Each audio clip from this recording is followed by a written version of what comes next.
vous saluons dans le nom de Jésus-Christ de Nazareth et nous continuons à parler de ce merveilleux Rédempteur dans le cadre de l'émission Alpha Lumière. La toute dernière émission, la toute dernière vidéo, ou si vous voulez, dans notre dernière intervention, nous avions parlé de la promesse et des promesses de Dieu. Et aujourd'hui, on va passer à un autre point, toujours rattaché à la promesse et aux promesses. Et vous le savez, les promesses sont dans la promesse. Mais avant de passer au message du jour, nous lisons dans Ephésiens 2 et le verset 20. Ephésiens 2, le verset 20, Zégon 1910. Et là, nous avons un texte que nous avons pris l'habitude de lire ensemble avec vous. 2, 20, il est dit, « Vous avez été édifiés sur le fondement des apôtres et des prophètes, Jésus-Christ lui-même étant la pierre angulaire. » Fondement des apôtres et de prophètes, Jésus-Christ étant lui-même la pierre angulaire. Bon, maintenant, quand on parle du fondement, c'est la fondation, la base, c'est la structure, le socle. Maintenant, on est sur ce fondement. C'est-à-dire, on a pris les apôtres et les prophètes comme notre modèle. Mais maintenant aussi, en voulant reproduire le modèle, on est tout à fait dans autre chose, on est en train de faire autre chose, c'est qu'on n'a pas respecté ce qu'on avait lu. Parce que dans Exode, vous allez voir, dans Exode 25, nous prenons Exode 25 et nous prenons le verset 9. Il est dit, « Vous ferez les tabernacles et tous ses ustensiles d'après le modèle que je vais te montrer. » Le modèle que je vais te montrer. Ici, c'est Dieu avec Moïse. Dieu veut que Moïse sur la terre puisse reproduire un modèle. Mais Moïse ne peut pas reproduire ce qu'il n'avait pas encore vu. C'est pourquoi, toujours dans le même chapitre d'Exode 25, le verset 40, il est dit ceci à Moïse, « Regarde et fais d'après le modèle qui t'est montré sur la montagne. Regarde et fais d'après le modèle qui t'est montré sur la montagne. » Voilà. Maintenant, ici, si vous avez le modèle qui a été montré sur la montagne, ça veut simplement dire que ce modèle-là a été donné, il est inspiré par Dieu. Et c'est Dieu seul qui est la source. Et Dieu tient à ce que, absolument, le modèle puisse être respecté. Ainsi, il est demandé à tous ceux-là qui travaillent, qui servent Dieu, de pouvoir respecter le modèle donné par Dieu. Et ce modèle donné par Dieu, dans le Nouveau Testament, c'est le modèle des apôtres et des prophètes, et Jésus-Christ lui-même étant la pierre angulaire. Alors à ce moment-là, si Christ est la pierre angulaire, et si les apôtres et les prophètes constituent notre seul modèle, nous devons donc respecter les styles qu'ils ont imprimés. Nous devons respecter les styles qu'ils ont imprimés, et ces styles qu'ils ont imprimés ne contiennent pas de danse ou de maquillage de sœurs. Il n'y en a pas. Pas de danse. Les apôtres n'ont jamais dansé. Les apôtres n'ont jamais célébré les fêtes anniversaires. Les apôtres n'ont jamais célébré Noël. Ils n'ont jamais célébré la fête de Nouvel An. Ils n'ont jamais fait ça. Pourquoi? Parce que ce sont des choses qui n'ont rien à voir avec Christ, ce sont des choses qui n'ont rien à voir avec Dieu. Mais aujourd'hui, ce qui est drôle, ce qui est bizarre, ce qui étonne, c'est le fait que les gens qui prennent d'abord les apôtres et les prophètes comme modèle, ils sont en train de faire des choses qui n'ont rien à voir avec le modèle choisi. Alors que ici déjà, dans l'Ancien Testament, Dieu demande à Moïse de respecter le modèle, c'est-à-dire des choses qu'il va voir sur la montagne. Et nous sommes toujours dans Exode. Et si nous prenons le chapitre 26 et le verset 30, Exode 26, 30, il est dit, tu dresseras le tabernacle d'après le modèle qui t'est montré sur la montagne. Donc le Dieu de la Bible est un Dieu des modèles. Et quand il donne le modèle, il tient à ce que celui qui a reçu le modèle puisse respecter le modèle. Et si l'Église néo-testamentaire, c'est-à-dire l'Église que nous avons aujourd'hui dans la Nouvelle Alliance, est une Église apostolico-prophétique, ça veut dire que notre modèle fondamental, sont les apôtres et les prophètes. Pas de danse, pas de célébration des anniversaires. Toutes les fêtes païennes ne nous concernent pas. Tout ce qui n'a rien à voir avec Dieu, tout ce que Dieu n'avait pas recommandé, et ces choses n'avaient pas été respectées par les apôtres ni pratiquées par eux parce que ça ne nous concernait pas, parce que ça ne concernait pas l'Église. Et comme ça ne concerne pas l'Église, les apôtres n'ont pas pratiqué cela. Alors, qu'est-ce qu'on doit faire maintenant? Eh bien, on doit rester dans les schémas des apôtres. C'est pourquoi Paul dit, imitez-moi, comme moi-même je suis imitateur de Christ. Maintenant, si vous suivez Paul, où se trouvait son orchestre? Où se trouvait sa chorale? Est-ce qu'il a célébré, est-ce qu'il a organisé des fêtes anniversaires? Sa date de naissance, l'anniversaire de son ministère, l'anniversaire de son apostolat, l'anniversaire de son assemblée. Il ne l'a pas fait. Il n'a pas fait cela. Et maintenant, ce qu'il faudra faire, c'est quoi? C'est tout simplement rester dans le modèle, respecter le modèle. Et quand vous respectez le modèle, eh bien, vous allez suivre l'exemple laissé par les apôtres, parce que le Dieu de la Bible est un Dieu des modèles.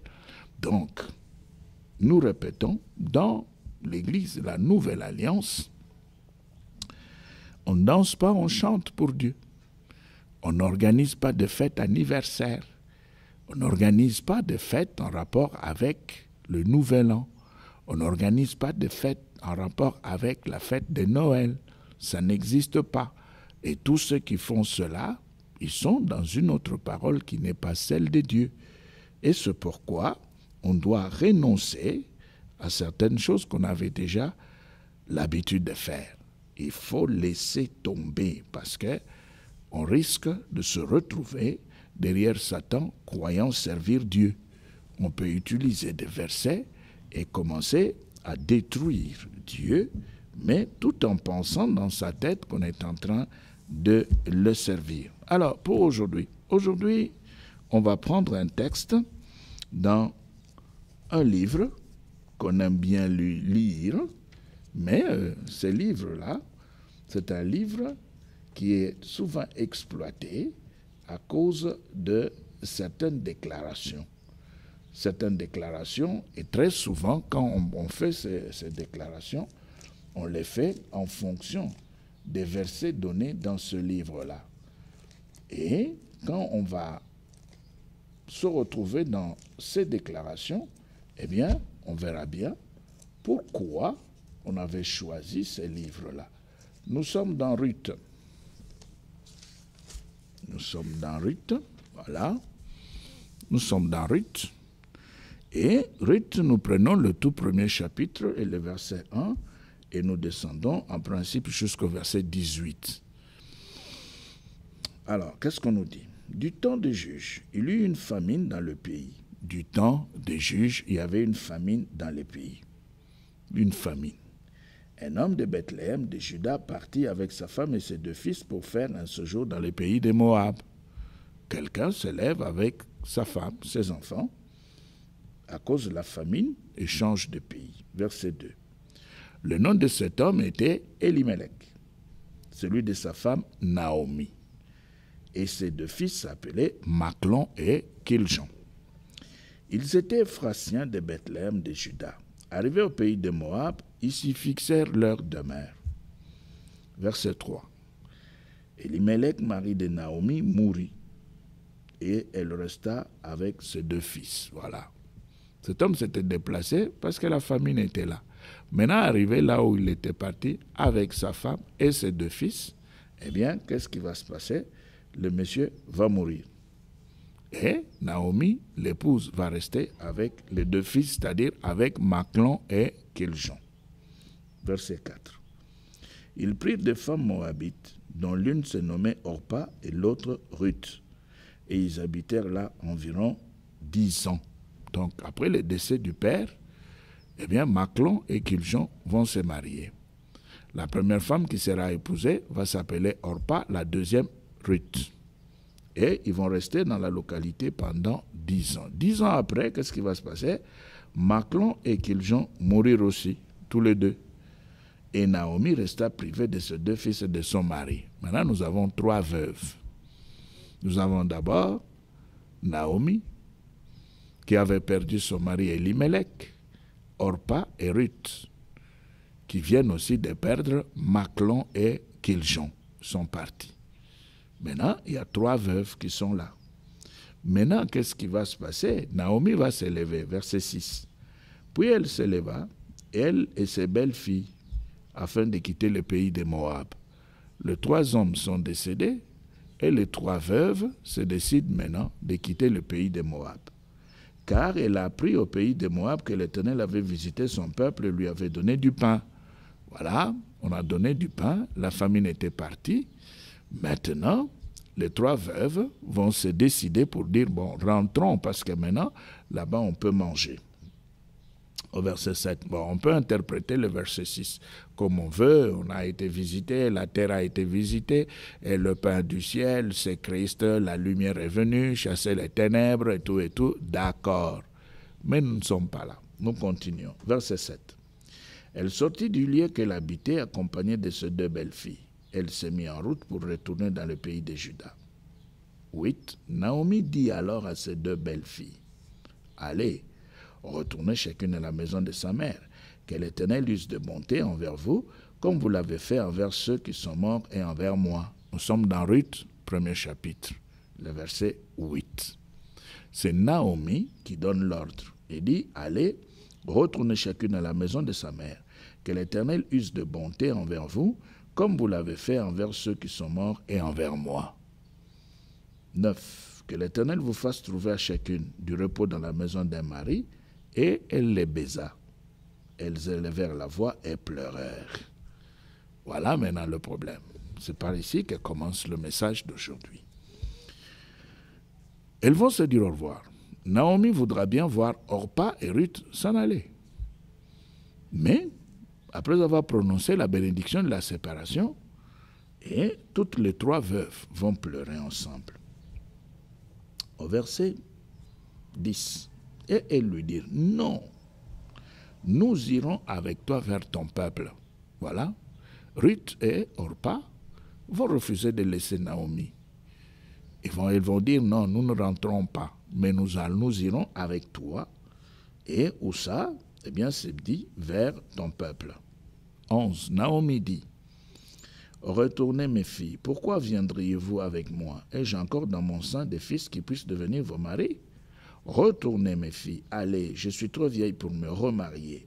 Et quand je dirai, j'ai de l'espérance, et quand cette nuit même je serai avec un mari et que j'enfanterai des fils, attendriez-vous pour cela qu'ils eussent grandi? Refuseriez-vous pour cela de vous marier? Non, mes filles, car à cause de vous, je suis dans une grande affliction, de ce que la main de l'Éternel s'est étendue contre moi. » C'est le verset 13. 14. Donc, quelque part, Naomi souffrait à cause de Ruth et Orpa. Et c'est ce qu'elle dit là.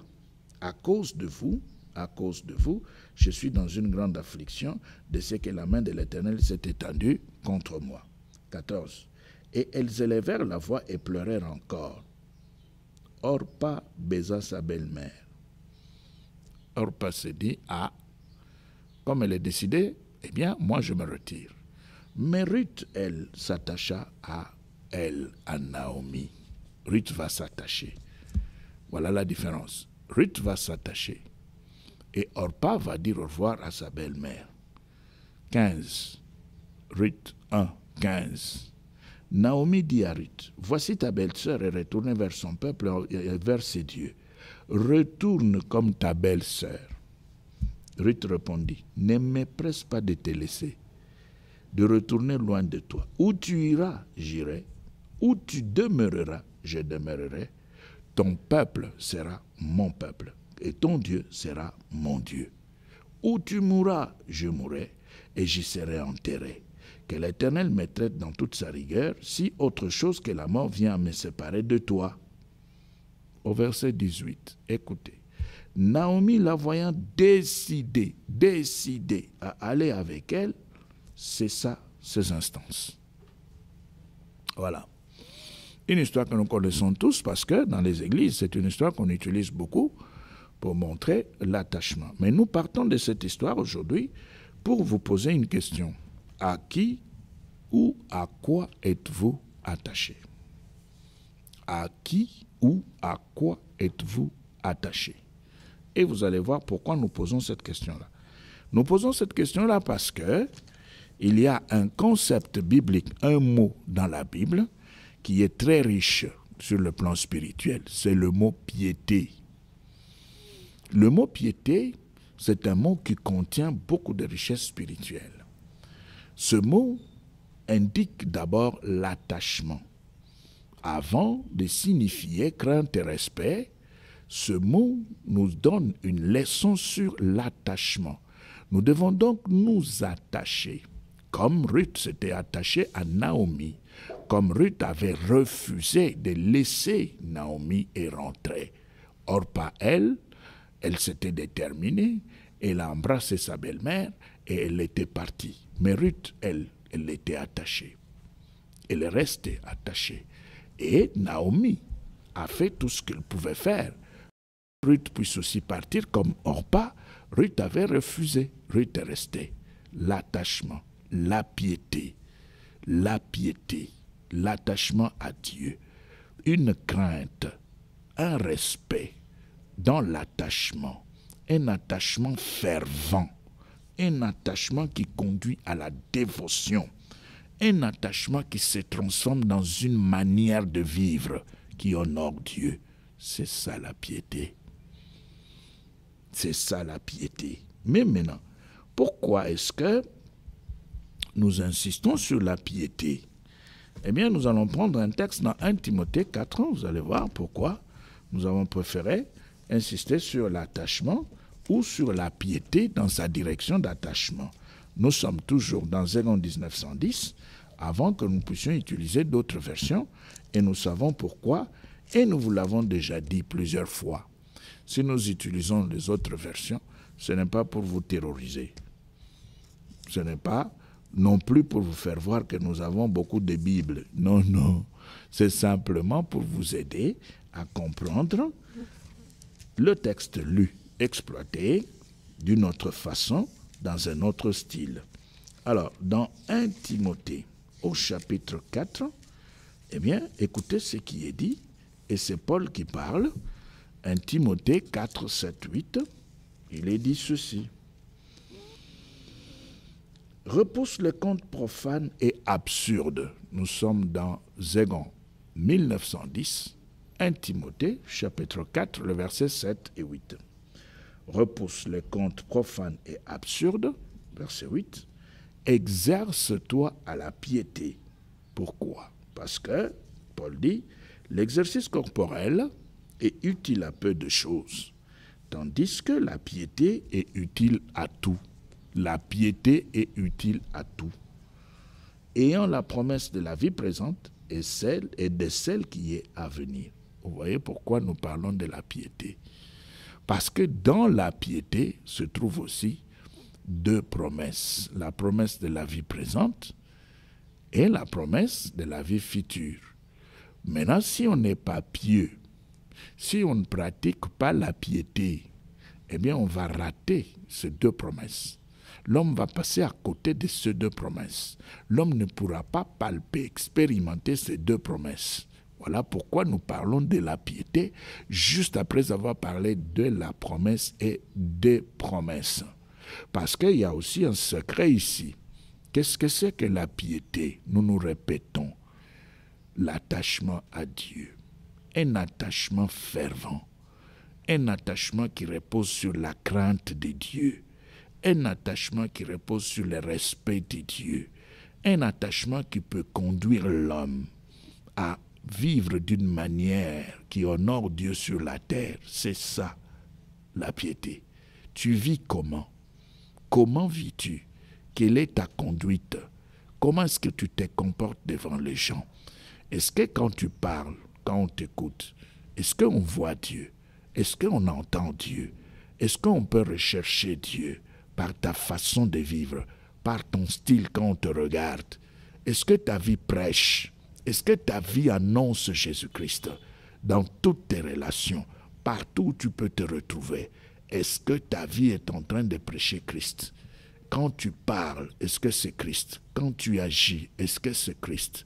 Est-ce qu'on peut dire que véritablement cet homme est attaché à Dieu?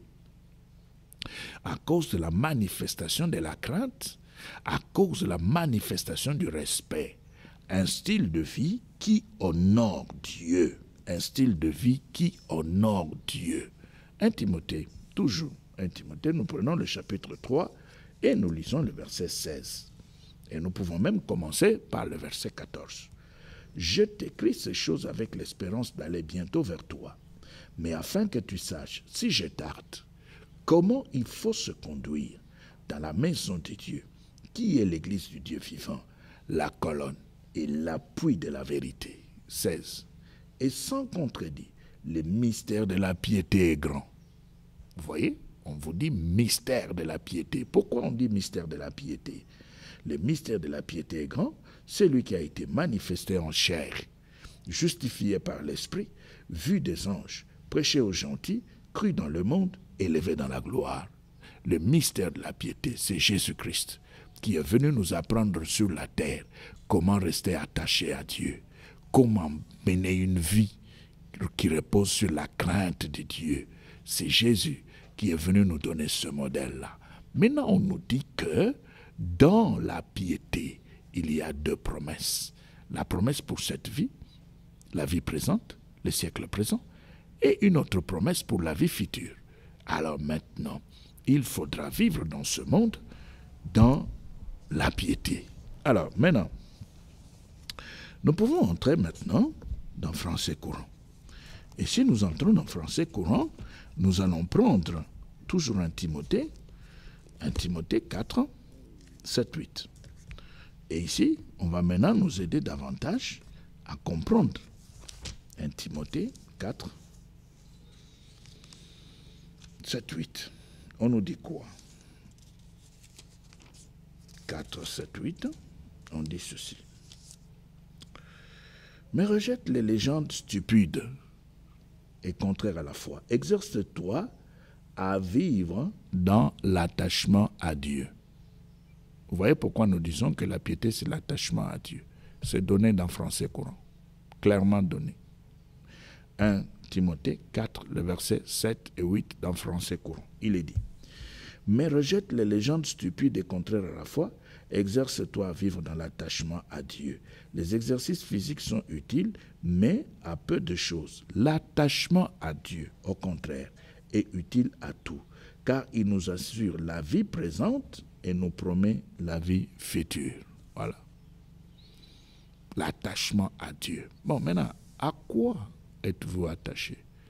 À qui êtes-vous attaché? Voilà le problème.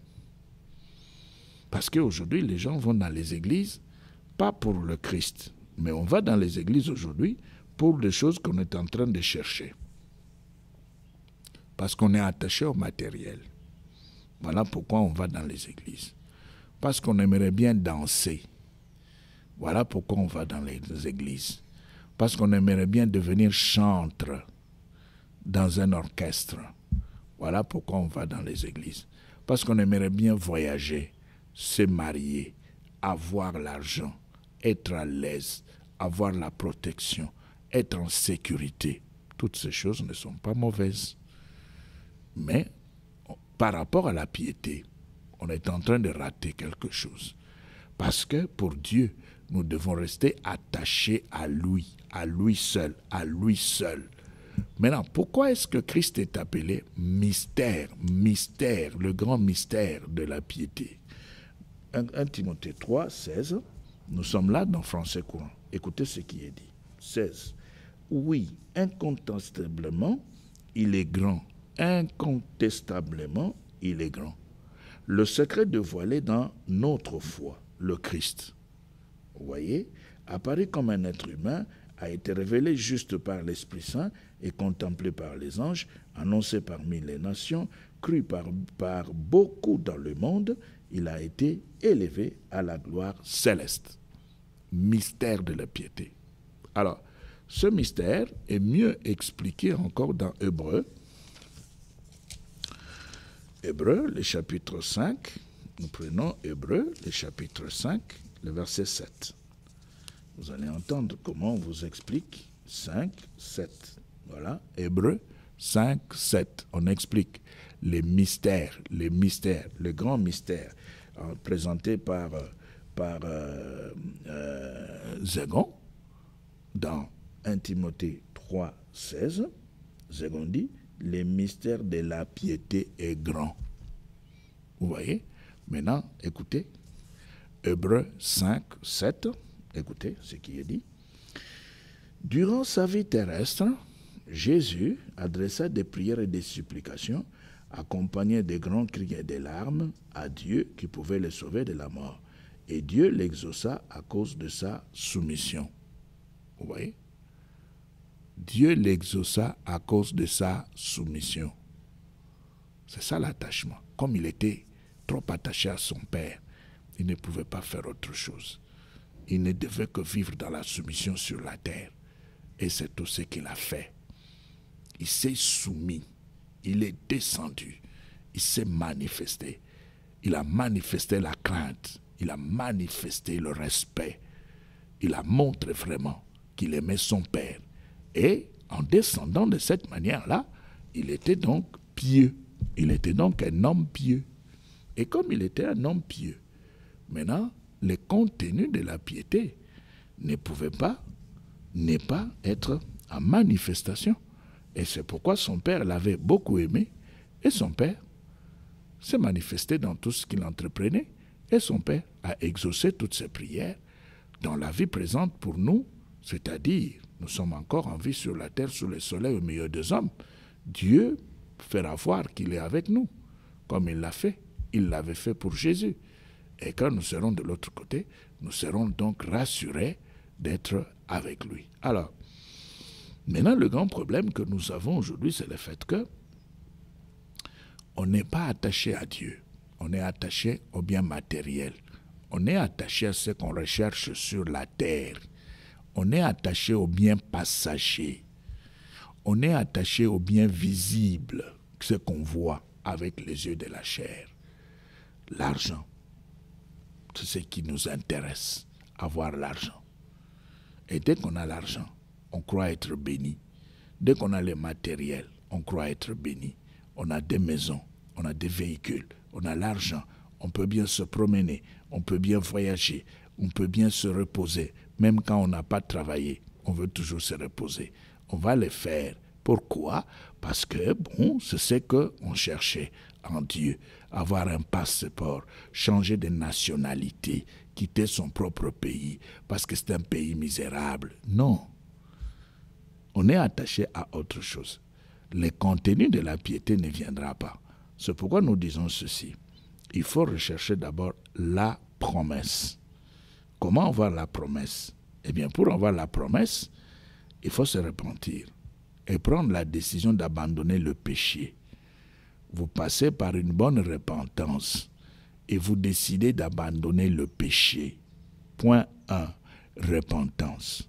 Point 2, abandon des péchés. La décision d'abandonner et de ne plus rentrer dans ce qu'on avait l'habitude de faire. Point 3, il faut consacrer sa vie, sa propre vie, soi-même à Dieu.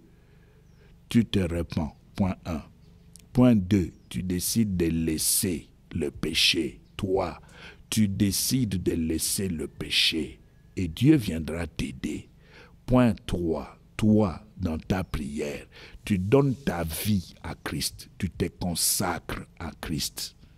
Et enfin maintenant, tu vas demander la plénitude de l'Esprit. Tu recevras le don du Saint-Esprit. Christ viendra. Christ va te baptiser dans son esprit. Christ te donnera le feu de son esprit. Et après maintenant, par la piété, tu vas commencer maintenant à vivre toutes les autres promesses. Nous nous répétons, parce que c'est très important. Il faut d'abord la promesse. Comment avoir la promesse? La fois passée, nous avons expliqué ce que c'était que la promesse. La promesse ici, c'est le don du Saint-Esprit.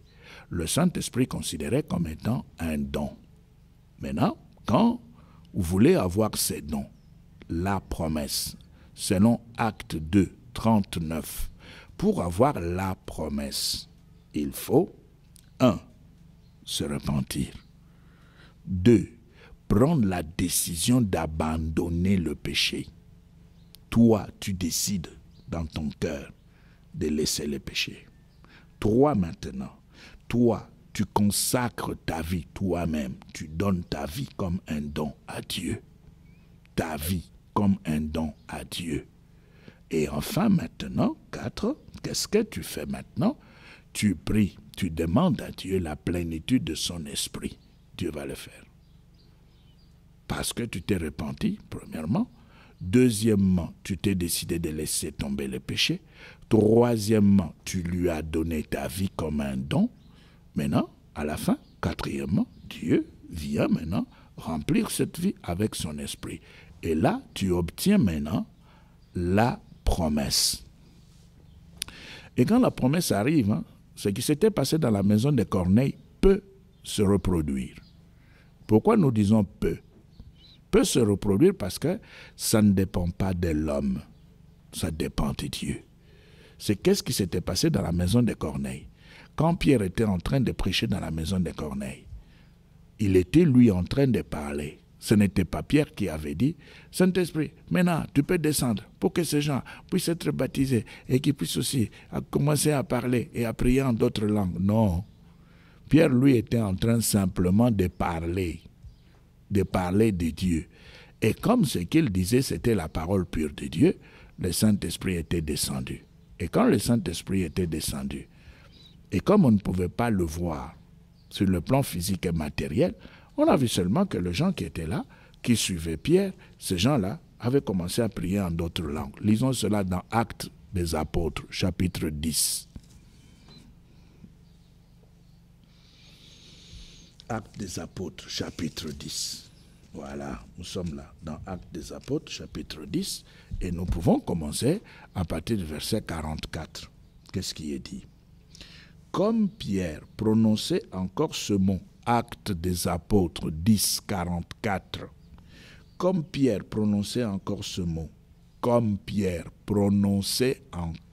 mot, le Saint-Esprit, la promesse, descendu sur tous ceux qui écoutaient la parole. 45. Tous les fidèles circoncis qui étaient venus avec Pierre furent étonnés de ce que le don du Saint-Esprit, vous voyez le don au singulier, un seul don. C'est ça la promesse. Le don du Saint-Esprit était aussi répandu sur les païens. Comment est-ce qu'ils avaient remarqué cela? 46. Car ils les entendaient parler en langue et glorifier Dieu. Ils les entendaient parler en langue et glorifier Dieu. Alors c'est pourquoi nous disons ceci. Tu te répands, tu prends la décision d'abandonner le péché, tu consacres ta vie à Christ, tu pries pour la plénitude. Maintenant, le reste, c'est le problème de Dieu. C'est Dieu qui connaît comment est-ce que le Saint-Esprit visitera ta vie. Toi, tu n'as pas à déterminer. Toi, tu ne peux pas dire dans notre église, dans notre communauté. Non. Toi, tu dois rester derrière la parole de Dieu. Parce qu'il y a plusieurs doctrines en rapport avec le Saint-Esprit. Il y a même, dans certaines églises, on distrait les gens. On dit non, on doit apprendre à parler en langue. Ça ne se passe pas comme ça. On doit apprendre à parler en langue. Voici comment il faut parler en langue. Et puis, le pasteur commence et les fidèles sont en train de suivre et de répéter ce que le pasteur est en train de dire et de faire. Non, c'est anti-biblique ça. Nous ne voyons pas les apôtres faire cela. Ça, ce sont des modèles inventés. Ça, ce sont des modèles qui viennent d'ailleurs. Ici, vous voyez Pierre dans la maison de Corneille. Il est en train de prêcher la parole. Pendant qu'il était encore en train de prêcher, le Saint-Esprit était là. Et quand le Saint-Esprit arrive, il saisit les gens. Et quand les gens visités par le Saint-Esprit avaient senti un corps étranger, ils ont commencé à parler en d'autres langues. Maintenant, les autres qui étaient là, qui connaissaient la chose, ils ont dit, ce qui se passe ici maintenant, c'est la visitation de l'Esprit de Dieu. La promesse était donc là. Voilà. Alors là, vous savez maintenant comment il faut recevoir la promesse. Mais maintenant, comme c'est dit dans 2 Corinthiens 1, le verset 20, 2 Corinthiens 1, le verset 20, nous ne nous répétons pas, nous utilisons ce que nous avons dit la fois passée pour avancer. 2 Corinthiens 1, le verset 20, écoutez, il est dit ceci. Car pour ce qui concerne toutes les promesses de Dieu, c'est en lui que le oui, et c'est pourquoi encore l'amen par lui est prononcé par nous à la gloire de Dieu. Toutes les promesses de Dieu. Vous voyez, vous avez la promesse, le Saint-Esprit, et vous avez les promesses de Dieu qui concernent la vie présente et la vie future. Maintenant, les promesses de Dieu, pour les avoir, il faut vivre dans la piété. La piété, c'est quoi? L'attachement à Dieu. Un attachement qui repose sur la crainte. Un attachement qui repose sur le respect de Dieu. Un fervent attachement qui conduit à la dévotion. Ça veut dire quoi tout ça? Simplement un style de vie sous le soleil qui honore Dieu. Il faut avoir un style de vie sous le soleil au milieu des hommes, devant tous les hommes, un style de vie qui honore Dieu, qui manifeste la crainte de Dieu, en privé ou en public, en secret ou devant tout le monde. Il faut avoir un style de vie, un comportement, une conduite qui montre qu'on est en train d'honorer Dieu. Maintenant, à ce moment-là, les promesses qui se trouvent dans la piété vont sortir. À ce moment-là, on va voir Marc 10, 28 s'accomplir. Marc 10, 28. Nous lisons. Marc 10. Voilà, nous sommes là. Marc 10, 1910. Marc, chapitre 10, écoutez le verset 28. Il est dit ceci. C'est Pierre qui parle et c'est Jésus qui répond. Il est dit. Pierre se mit à lui dire, voici nous avons tout quitté. Nous avons fait quoi? Nous avons tout quitté pour nous attacher à toi. Est-ce que toi tu as déjà tout quitté? Non, pas encore. Pas encore. Tu n'as pas encore tout quitté. Tu n'as pas encore quitté spirituellement ta famille, ta patrie, la maison de ton père. Non, tu es encore là, esclave. Tout ce que tu fais, tu le fais pour ta famille. Pierre dit, voici, nous avons tout quitté et nous t'avons suivi. Jésus répondit, je vous le dis en vérité, il n'est personne qui, ayant quitté à cause de moi et à cause de la bonne nouvelle, sa maison, ou ses frères, ou ses sœurs, ou sa mère, ou son père, ou ses enfants, ou ses terres, verset 30, ne reçoivent au centuple, présentement, dans ce siècle-ci, des maisons, des frères, des sœurs, des mères, des enfants et des terres, avec des persécutions. Et dans le siècle à venir, la vie éternelle. Voilà. Alors, qu'est-ce que ça veut dire maintenant tout ça? C'est ça la piété. C'est ça l'attachement à Dieu. C'est-à-dire, spirituellement, je sors de ma famille. Qu'est-ce que c'est que sortir spirituellement de sa famille? Sortir spirituellement de sa famille signifie ceci. Je suis là avec ma famille, mais spirituellement, celui qui a de l'importance, de la valeur, une priorité dans ma vie, c'est Christ. C'est Christ qui occupe la première place. C'est cela, sortir spirituellement de sa famille. Sortir spirituellement de sa famille ne veut pas dire qu'on ne va plus s'occuper de sa famille sur le plan matériel, qu'on ne va plus nourrir sa famille parce qu'on est sorti de sa famille. Non. Sortir spirituellement de sa famille, c'est donner la première place à Christ. C'est organiser sa vie sous le soleil selon le Christ. C'est s'organiser uniquement en fonction de la volonté de Dieu sur la terre. C'est-à-dire, on connaît la volonté de Dieu, on a pris la décision d'organiser sa vie en rapport avec la volonté unique de Dieu. On ne change plus. C'est cela. Maintenant, il y a des gens qui pensent que quand on a laissé des femmes dans le monde, on est sorti de sa famille, on a laissé les femmes, on a laissé les mères, on a laissé les enfants, et comme Jésus parle de centuple, on va prendre le nombre de ceux qu'on a laissés là, on les multiplie par 100. Si on avait laissé 2 femmes, 2 fois 100, on a maintenant 200 dans le Seigneur. Non, ça c'est diabolique, ça c'est charnel, ça c'est terrestre. Ça n'a rien à voir avec Dieu et ce n'est pas ce que les Écritures enseignent. Ça veut simplement dire que ce qu'on a laissé pour Jésus-Christ, on va le retrouver dans des opportunités, dans des possibilités. On ne va rien manquer, c'est ce que ça veut dire. Si j'ai laissé les mères, si j'ai laissé les enfants, si j'ai laissé mes terres, maintenant en Christ, je veux avoir des possibilités, des occasions, des opportunités qui dépassent tout ce que j'avais avant la conversion. Opportunités, occasions, possibilités que je n'avais pas avant ma conversion.